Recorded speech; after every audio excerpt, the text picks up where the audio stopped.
Hi, welcome to SBR Videos. I'm Peter Loshak. We are continuing our coverage of the 2014 NHL Stanley Cup Finals right now with Joe Duffy from OffshoreInsiders.com. We're going to take a look at the games at the lines for Game 3, and Joe Duffy was in classic form, nailing the over with Game 2. Joe, thanks for being back with us.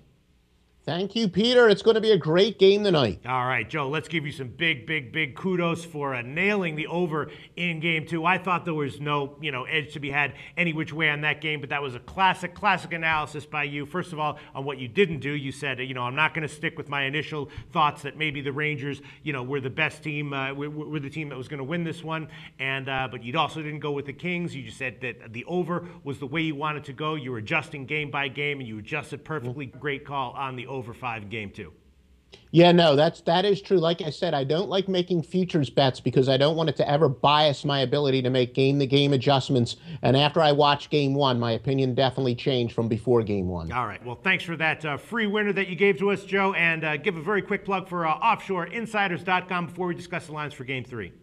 No, this is the time of the year that recent form in baseball is important as any single time of the year in any single sport. Great time to jump on for baseball winners at OffshoreInsiders.com. Joe Duffy's picks. All right, Game 3 now. It switches back to Madison Square Garden. The Rangers are minus 135 at home for Game 3, and that line has gotten bet up. I think it opened at around minus 125. Now it's 135 at Pinnacle. The Kings are plus 125 on the other side of Pinnacle, and the total is 5. The over is minus 105. The under's minus 103, and we've seen the Kings. We saw it last series with Chicago, where they started to go very high-scoring game after game after game. And I'm thinking after the way Game 2 went, maybe that's the way we're going to be leaning until further notice for the rest of the series. Is that what you like here? The over again? I would, but not as strong as I like Game 2 because both teams have the ability to make adjustments, and clearly both teams want to make positive adjustments on the defensive end. Now, I think the play here is to go with the LA Kings, but I will say that tonight's game is as good of an example as any in recent memory.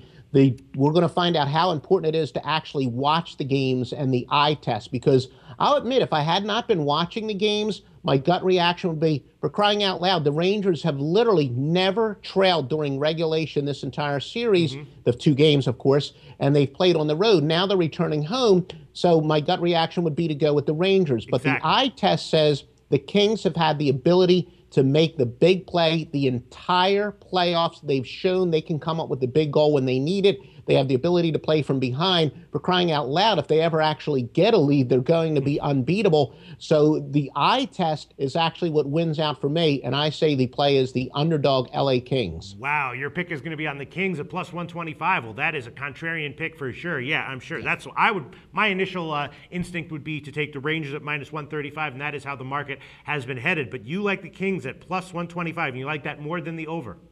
Yeah, no, there's no question. The biggest difference in this series has not necessarily been the Rangers' speed, although that's the reason that the Rangers have stayed very competitive, or the Kings' size. And a lot of people thought the Kings would have a huge advantage at center. I said before the series began it wasn't as big as people said it was, and the Rangers' centers have more than held their own. But without question, the difference in this series has been the Kings have finishers. The Rangers have guys like Chris Kreider, who constantly shoots the puck just wide of the net, hits the post, and of course Rick Nash is past his prime. He was once a spectacular scorer. He's getting a lot of shots, but you know what he's doing? He's doing exactly what I used to do in street hockey, where when I get a shot, I shoot it right at the goaltender's chest. He's not getting good shots, where the Kings, when they have their opportunities, they're finishing them off, not just in the 2 games, but they've been doing it the entire playoffs. And that is the difference, that the Kings are truly getting goals when they need to, and the Rangers, when they need to get that big goal, they're either shooting it right on net or they're shooting it wide, but they're not getting those corners the way that the Kings have. So the Kings have that ability to get that big goal, and that has been the difference. So your official pick for Game 3 is the Kings at plus 125. Yes, sir. Joe Duffy, thanks so much, and we'll talk to you again for Game 4.